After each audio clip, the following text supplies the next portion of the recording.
रामचरितमानस पर दिए गए बयान पर स्वामी प्रसाद मौर्य अभी भी कायम है। रामचरितमानस की कुछ चौपाइयों का जिक्र किया है स्वामी प्रसाद मौर्य ने। कुछ चौपाइयों में अपमान किया, ये कहा गया है। कुछ चौपाइयों में महिलाओं और पिछड़ों का अपमान स्वामी प्रसाद मौर्य कह रहे हैं। चौपाइयों के जरिए कई नेता जातियों को नीच बताया गया। ये एक ऐसा धर्म जो अपनों को नीच साबित करे। स्वामी प्रसाद मौर्य जो कि अपने दिए गए बयान पर अभी भी कायम है। रामचरितमानस को लेकर विवादित बयान उन्होंने दिया था। हालांकि इसकी चौतरफा निंदा हो रही है, उसके बावजूद स्वामी प्रसाद मौर्य अपने बयान पर कायम है। उनका कहना है कि रामचरितमानस की कुछ चौपाइयों का जो जिक्र किया गया है, कुछ चौपाइयों में अपमान भी किया गया है महिलाओं का। कुछ चौपाइयों में महिलाओं और पिछड़ों का अपमान हुआ है और चौपाइयों के जरिए कई जातियों को नीच बताया गया। यह स्वामी प्रसाद मौर्य की तरफ से बयान दिया गया और अभी भी अपने बयान पर वो कायम है। हालांकि कई जो सपा के ही विधायक है वो भी लगातार उसको लेकर के विरोध जता रहे हैं। ये सिर्फ 1 एकड़ जमीन पर कृषि करके हर महीने 1 लाख तक कमाते हैं। इनसे सीखना है तो फ्रीडम ऐप को अभी डाउनलोड कीजिए।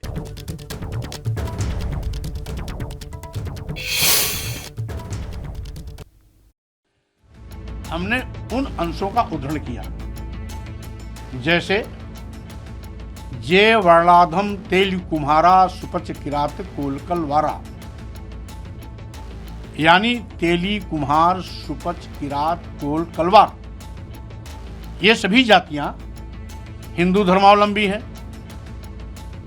इसमें आदिवासी भी हैं, दलित भी हैं, पिछड़े भी हैं। इनको नीच का दर्जा दिया गया।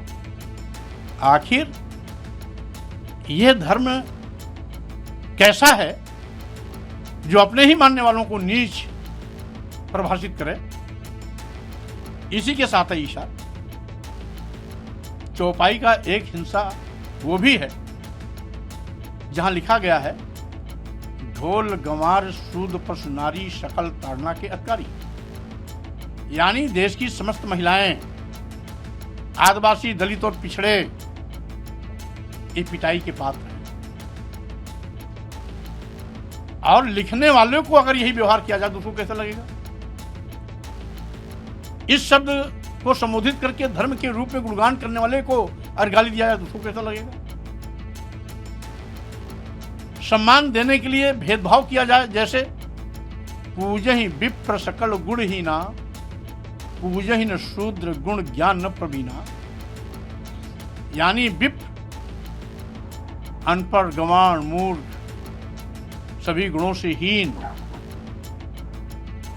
क्यों ना हो, फिर भी उसका सम्मान करो। तो रामचरितमानस पर एक बार फिर से बयान दे दिया गया है स्वामी प्रसाद मौर्य की तरफ से। क्या उन्होंने कहा अब आप वो जान लीजिए।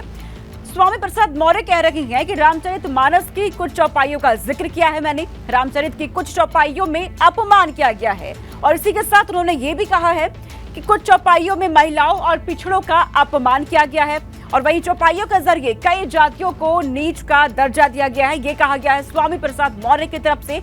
ये कैसा धर्म जो अपनों को ही नीच साबित करे? सम्मान देने के लिए ऐसा भेदभाव क्यों किया गया? तो रामचरितमानस को लेकर एक बार फिर से बयान दे दिया है स्वामी प्रसाद मौर्य ने। हालांकि बिहार से लेकर उत्तर प्रदेश तक देखा जा रहा है रामचरितमानस केंद्र में बना हुआ है और इस पर बयानबाजियां भी बखूबी तौर पर हो रही है। लेकिन स्वामी प्रसाद मौर्य जिनकी निंदा भी की जा रही है, उसके बावजूद एक बार फिर से उनकी तरफ से बयान दे दिया गया। सपा नेता स्वामी प्रसाद मौर्य ने अपने बयान पर अखिलेश की चुप्पी के पीछे का राज भी बताया। क्या कहा है स्वामी प्रसाद मौर्य ने, आप भी सुनिए।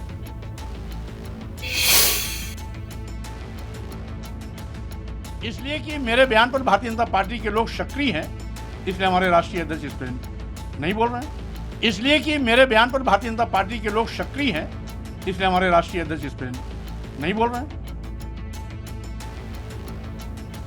और अब हम आपको स्वामी प्रसाद मौर्य का वो बयान भी सुनवाते हैं जो उन्होंने रामचरितमानस को लेकर दिया था। यही नहीं, कल स्वामी प्रसाद मौर्य ने इनाम रखने वालों को भी खरी खरी सुनाई थी।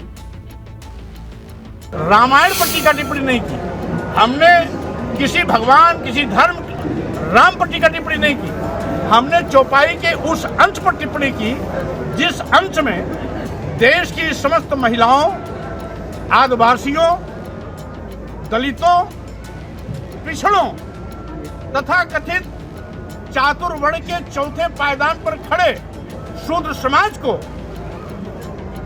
अपमानित करने का काम किया गया है, उस अंश को निकालने की बात की, इसके अतिरिक्त कुछ नहीं। उस पर स्टैंड है उस पे बातों पे हमने जो दिया आज भी मैं उस पर कायम हूँ।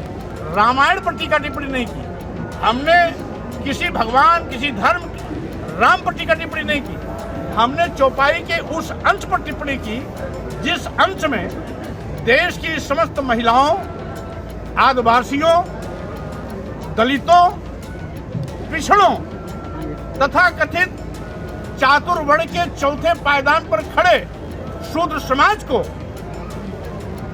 अपमानित करने का काम किया गया है, उस अंश को निकालने की बात की, इसके अतिरिक्त कुछ नहीं। उस पर स्टैंड है उस पे बातों पे हमने जो दिया आज भी मैं उस पर कायम हूँ। तो समाजवादी पार्टी के नेता स्वामी प्रसाद मौर्य लगातार सनातन धर्म पर तथ्यहीन टिप्पणी कर करोड़ों हिंदुओं की आस्था का अपमान करके विकास के पथ पर अग्रसर उत्तर प्रदेश के सामाजिक सौहार्द को बिगाड़ने का प्रयास वो कर रही हैं। तो देखिए अब इस पर भाजपा भी हमलावर हो गई है। सनातन धर्म पर टिप्पणी कर रहे स्वामी प्रसाद भूपेंद्र चौधरी की तरफ से ये कहा गया और इसी के साथ ये भी कहा गया है कि करोड़ों हिंदुओं की आस्था का अपमान किया जा रहा है। भूपेंद्र चौधरी की तरफ से ये कहा गया, हमलावर हो चुकी है भाजपा अब इस पूरे बयान को लेकर के सामाजिक सौहार्द बिगाड़ रही हैं स्वामी प्रसाद मौर्य। तो भूपेंद्र चौधरी की तरफ से देखिए ट्वीट किया गया और हमला किया गया है स्वामी प्रसाद मौर्य पर। समाजवादी पार्टी के नेता स्वामी प्रसाद मौर्य लगातार सनातन धर्म पर तथ्यहीन टिप्पणी करके करोड़ों हिंदुओं की आस्था का अपमान कर रही हैं। विकास के पथ पर अग्रसर उत्तर प्रदेश के सामाजिक सौहार्द को बिगाड़ने का प्रयास कर रही हैं।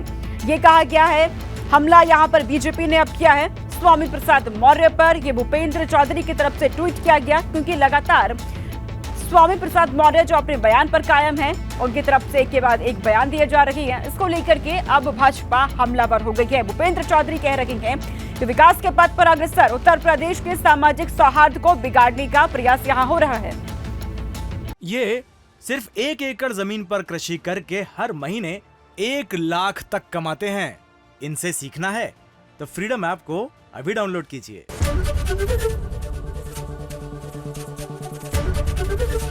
एबीपी गंगा, खबर आपकी, जुबान आपकी।